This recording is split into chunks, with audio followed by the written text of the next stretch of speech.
Welcome to MSU Today, the program that brings you information on research, teaching, and student life at MSU and how it affects communities outside MSU. I'm Ron Collins. When you think of professors and researchers, you often think of classrooms and lab coats, but sociologist Dr. Carl Taylor does his research in an entirely different environment. He conducts his research on the street and with people within our communities that are often overlooked. Then he applies that research to help make a difference in people's lives. 40 years ago, I was 17 years old, and I came through here, and this was all working class, people who worked in factories, men and women, in this neighborhood. These were single homes, two-family homes, but people were working, and all these shops, these abandoned buildings, like even this here, was all here. It was happening. Just looking at this is violent to look at it. How can you go to school and feel very hopeful?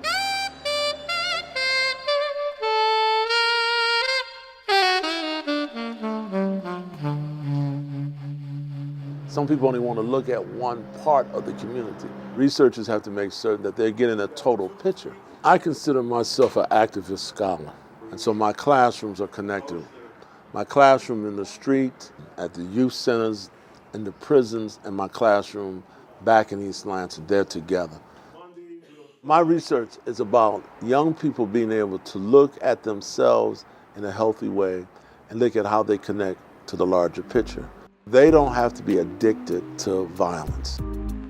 Dr. Taylor and his team are working with inner city kids in youth centers like Youthville, where they believe that one-on-one contact will help break the cycle of violence.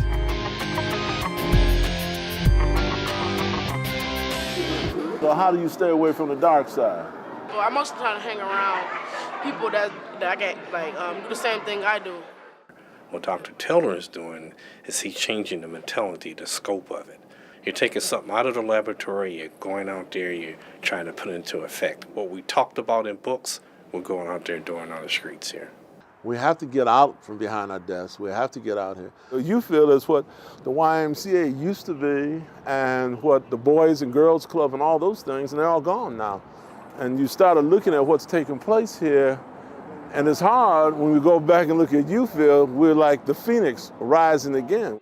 Every single last young person that I've talked to over there today, one of the first things out of their mouth is, I'm safe here. I wish that I could make every kid safe. A safe haven is so important.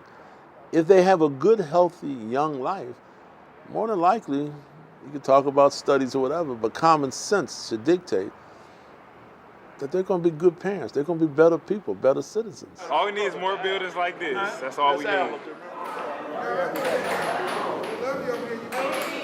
So do they have rules? If you don't get good in school, can you not come in here? When I talk to young men and young women, I'm showing them in a peaceful way that, hey, come on, you can do better. Because I'm a product of a lot of good men and women that took time out with me. Young men need to be able to connect themselves to another male who cares about them with no hidden agenda. One of the young men Dr. Taylor has been working with is DARRYL Woods. He grew up in Detroit and now works in Dr. Taylor's office and attends MSU. He's like the only professor that I know that I could talk to about different things regarding my education, social life, everything. So, a researcher, I never looked at him as a researcher. I never looked at him as a researcher. I looked at him as like Moses. But he actually uses statistics and try to help people with them and try to change their lives. We've had some incidents here over the past 5-10 years where young men have done horrific things. But if we dig a little deeper, we find that there's an older guy who has sanctioned that. It's that older guy, that older brother, that uncle, that man who tells you it's cool to call women vulgar names. It's cool to abuse someone. It's not cool. That's the message. Well, my father, he's in prison. He's been in prison since I was 1. And he had a program that he was running in prison. And Dr. Taylor, he got involved in it, and my father told Dr. Taylor about me. And then my dad called me that day, I think, and he told me about Dr. Taylor. Now I'm a sophomore at Michigan State University, majoring in computer engineering. I'm the first person from my family to go to college. I'm pretty sure like the first person from my area to go to college. All my friends either have kids or doing bad, selling drugs, but I just chose to steer away from it. By bringing his message of peace and hope to segments of society that need it most, Dr. Taylor hopes to encourage more inner-city youth to pursue a nonviolent future. We catch kids early, we know this. If we catch them early, we can really alter that behavior. Yes, we can. Dr. Martin Luther King, he made a difference. Malcolm X made a difference. And in this situation, it's Dr. Taylor. He's my role model. I try to learn everything I can from him. We're all a role model. Seriously, we really are. We can find a peaceful solution. Many times it's not the easiest way, but we lead by example. It's not hopeless. A lot of young people, all they want is a chance.